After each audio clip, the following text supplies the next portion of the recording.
یہ بات یاد رکھیں کہ عاشورہ کے دن حدیث میں آتا ہے کہ دسترخوان کو وسیع کرو، یہ ایک روایت ہے.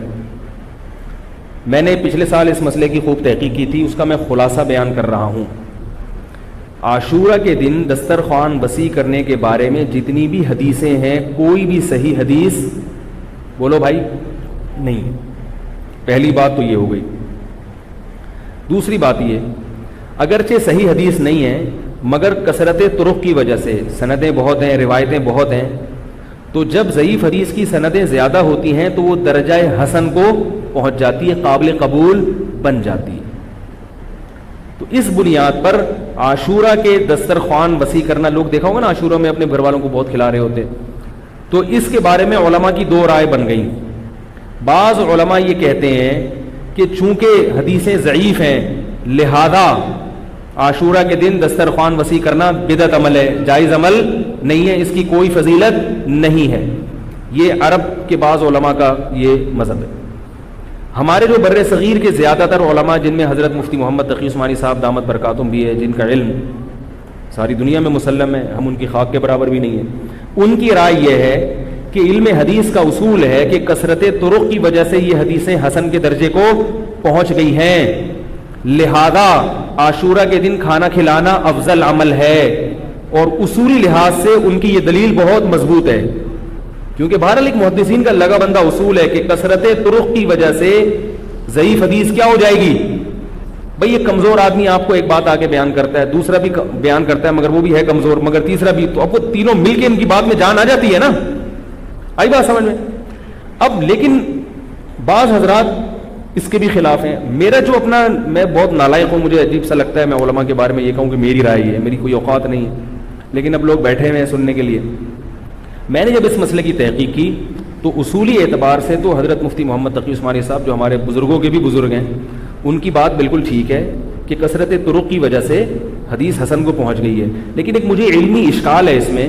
وہ اشکال یہ ہے کہ اگرچہ حدیث کثرت طرق کی وجہ سے حسن ہے، قابل قبول ہے، مگر حدیث حسن ہو یا صحیح ہو اس وقت لی جائے گی جب اس سے زیادہ صحیح حدیث کی مخالفت نہ ہو رہی ہو.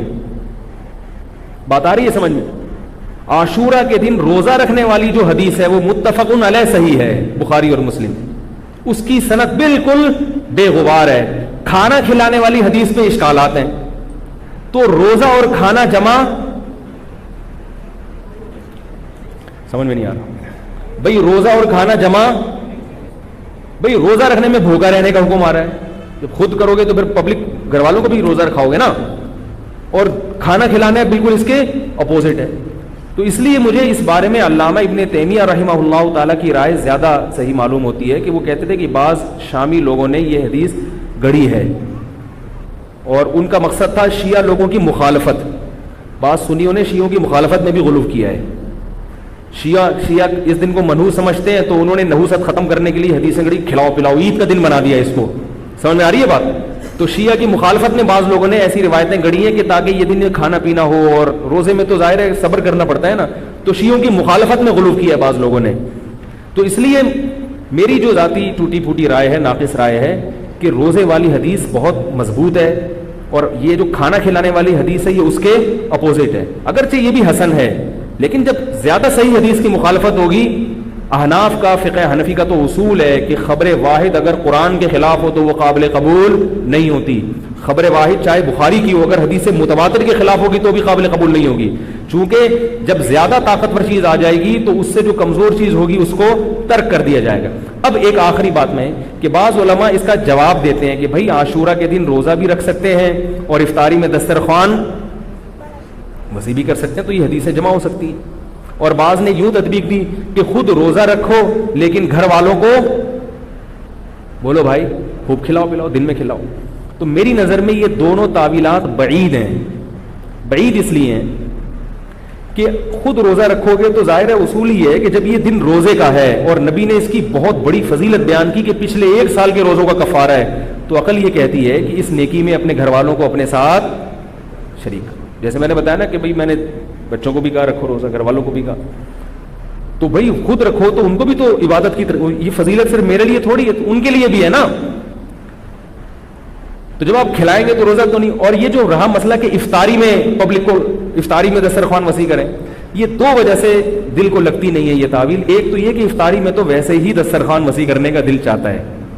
بچوں نے روزہ رکھا ہوا, آپ نے رکھا, تو یار سموسے پکوڑے تو ہونے چاہیے نا. افطاری تو ایسی چیز ہے کہ اگر جیب میں گنجائش ہے تو چاہے عاشورہ کا دن نہ بھی ہو ویسے بھی دسترخوان وسیع کرنا چاہیے. اور گنجائش نہیں ہے تو عاشورہ کے دن ہو تو بھی نہیں کرنا چاہیے. گنجائش نہیں ہے تو کہاں سے کرے گا دسترخوان. دوسرا یہ کہ عاشورہ کا دن مغرب کی نماز کے بعد تبدیل ہو جاتا ہے. وہ عاشورہ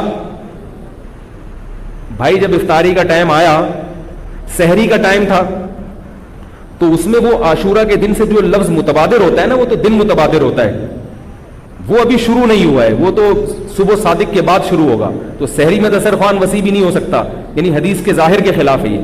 اور غروب آفتاب کے بعد اگر آپ دسترخوان وسیع کریں گے تو وہ عاشورہ کا دن ختم ہو چکا ہے. بعض لوگوں نے اس تعویل کا یہ جواب دیا کہ یہاں رات دن کے تابع ہے, لیکن یہ تعویل در تعویل تعویل در تعویل کرنے کی پھر بات مزے کی نہیں رہتی. مجھے مزہ نہیں آ رہا, بعض کو آ رہا ہے, تو بہرحال یہ اختلافی مسئلہ ہے.